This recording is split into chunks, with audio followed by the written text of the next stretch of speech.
Le sirop d'agave est-il bon pour notre santé? Alors c'est vrai que vous êtes très nombreux à me dire j'ai remplacé le sucre raffiné par le sirop d'agave. Est-ce que c'est vraiment bon pour la santé? On va voir ensemble tout ça dans cette nouvelle vidéo. Avant ça, n'hésitez pas à télécharger ma formation gratuite, donc changer d'alimentation pour de bon. Le lien est juste en dessous de la vidéo. Et puis si ce n'est pas encore fait, n'hésitez pas non plus à vous abonner à la chaîne pour être tenu au courant de toutes les prochaines vidéos.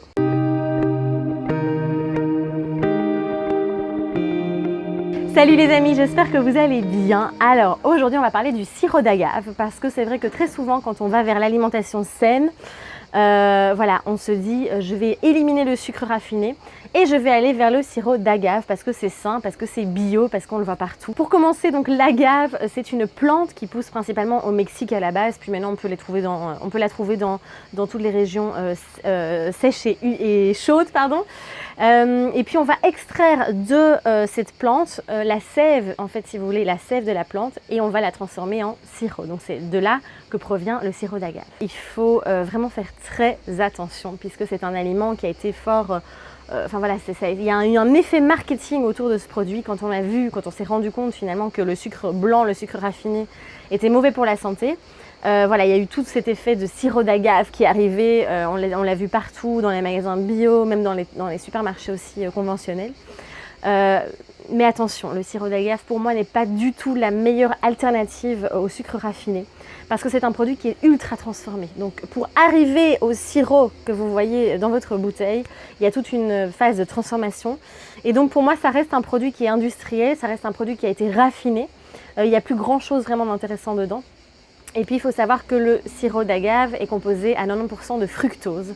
Le fructose va en grande quantité épuiser notre foie. Et surtout dans ce cas-ci, donc vous allez me dire oui mais le fructose c'est le sucre qui est présent dans les fruits. Oui, mais dans les fruits vous avez les enzymes, les vitamines, les fibres, l'eau, tout ça qui va faire que le sucre va être absorbé en fait quand même beaucoup plus lentement et accompagné de tous les éléments dont je viens de vous parler. Tandis qu'ici le sirop d'agave on a du fructose à l'état pur. Donc vous imaginez la catastrophe quand on en mange quotidiennement. On va vraiment avoir cette surcharge de fructose dans le corps, ce qui va vraiment fatiguer, épuiser le foie aussi à la longue. Et puis le foie, cet excès de fructose aussi, de sucre, il va le transformer ensuite en graisse pour le stocker. Donc voilà, c'est vraiment pas intéressant non plus. Donc c'est loin d'être pour moi la meilleure alternative. On dit souvent aussi, oui mais le sirop d'agave a un IG bas, alors après ça dépend vraiment de sa méthode de fabrication. On peut avoir un sirop d'agave qui va être avec un indice glycémique qui est plus bas et d'autres qui vont être avec un indice glycémique quand même assez élevé. Ça dépend encore une fois. C'est vrai que l'alimentation avec un indice glycémique bas est très intéressante. Mais dans ce cas-ci, on est dans un produit qui est transformé. Donc vraiment, c'est pas intéressant. Moi, je vous conseille vraiment plutôt d'aller vers du miel pressé à froid, donc du miel qui a été extrait à froid, cru. Voilà, il y a différentes appellations sur les pots. On peut aussi voir non chauffé, par exemple. Le sucre de coco aussi, puisque le sucre de coco il est non raffiné, il a été extrait, voilà, il y a encore tous les minéraux, les vitamines et autres dedans, donc là il est vraiment nourrissant. Et puis le sirop d'érable aussi est quand même un sucre qui est intéressant. Évidemment tout ça on le consomme avec modération, j'en parle énormément dans mon programme Décrocher du sucre en 28 jours, où là vraiment je vous donne toutes les astuces, les sucres naturels, les sucres raffinés, ce qu'il y a à éviter, comment manger pour diminuer vraiment sa consommation de sucre, mais ne pas tout enlever non plus. On va remplacer par les sucres naturels. Donc voilà, je vous mets le lien juste ici au-dessus si ça vous intéresse, si vous voulez aller plus loin.